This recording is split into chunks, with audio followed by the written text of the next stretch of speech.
Us explicaré el conte de la draga sense escates. Jo sóc l'Helena Pauls, que l'he escrit, i l'ha dibuixat l'Àgata Gil. Comencem.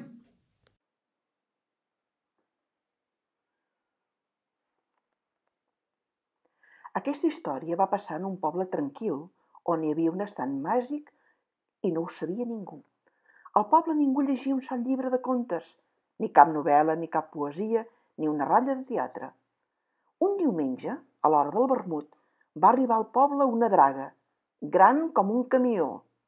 Una draga sense escates. Estava tan enrabiada que treia foc pels queixals.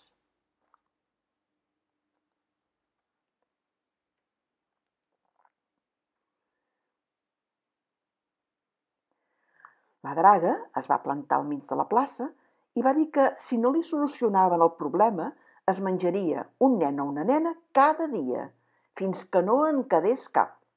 L'alcaldessa va dir: ui, ui, maca, no volem amenaces, farem el que podrem.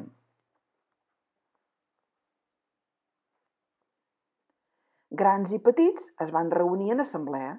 Tothom feia propostes. Donem-li espàrrecs. Sí, que mengi espàrrecs. Espàrrecs? Per què, direu? El poble és un remei per als calbs. Si en mengen, els surt una mena de gespa a la closca. Són espàrrecs màgics. Bé, doncs, decidit, que la draga mengi espàrrecs a totes hores. Espàrrecs amb llet per esmorzar, espàrrecs i carn o peix per dinar, espàrrecs amb xocolata per berenar i una truita d'espàrrecs per sopar.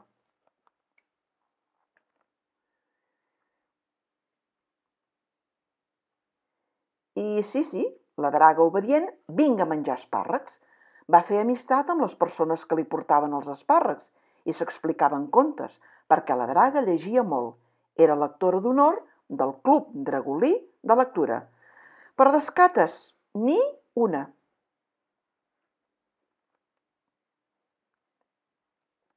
Però al cap de 2 mesos de menjar espàrrecs, li van sortir unes escates petitones, unes escates com si fossin de sardina. Sí, són unes escates petites que s'han de mirar amb lupa, però senyal que anem per bon camí, no? Per celebrar el cap d'any junts, van dir a la draga que anés a rentar-se a l'estany. On? L'estany? Ah, teniu un estany. I tant. La draga va entrar a l'estany amb unes escates diminutes i en va sortir amb escates grans com si fossin plats, però toves, com pastes de pizza. Va tornar cap al poble de molt bon humor, abraçava tothom i ja se'n volia anar. La van convèncer que anés a banyar-se uns quants dies més a l'estany, fins que les escates es tornessin dures.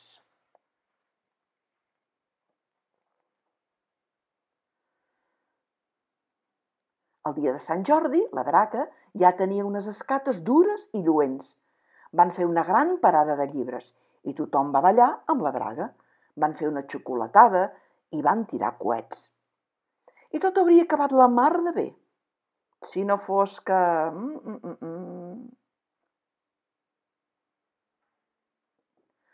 La draga va fer un discurs d'agraïment i en van enregistrar un vídeo i el va poder veure tothom a la televisió. La draga hi explicava el misteriós assumpte de les seves escates, que si tenien un estany, que si allí ningú era calb, i bla, bla, bla. Aviat aquell poble tranquil es va veure envaït per molta gent, lectors, escriptors, il·lustradors, llibreters, tots calbs. I van anar acompanyats de familiars i amistats. Arribaven i es banyaven a l'estany.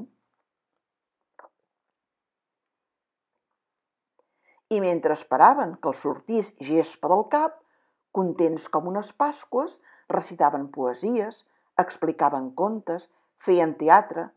La gent d'aquell poble tranquil, que tenia un estany, no podia fer ni migdiada.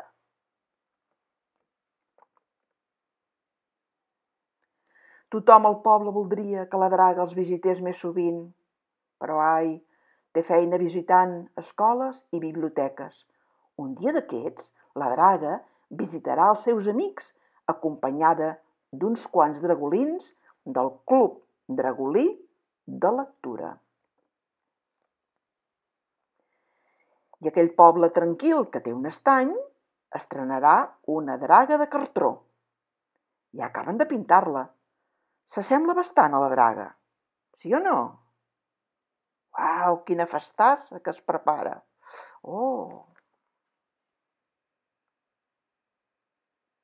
Quina festassa! Si coneixeu algú que sigui calb, digueu-li que mengi molts espàrrecs. A la draga li van sortir escates. I qui no s'ho vulgui creure, que ho vagi a veure.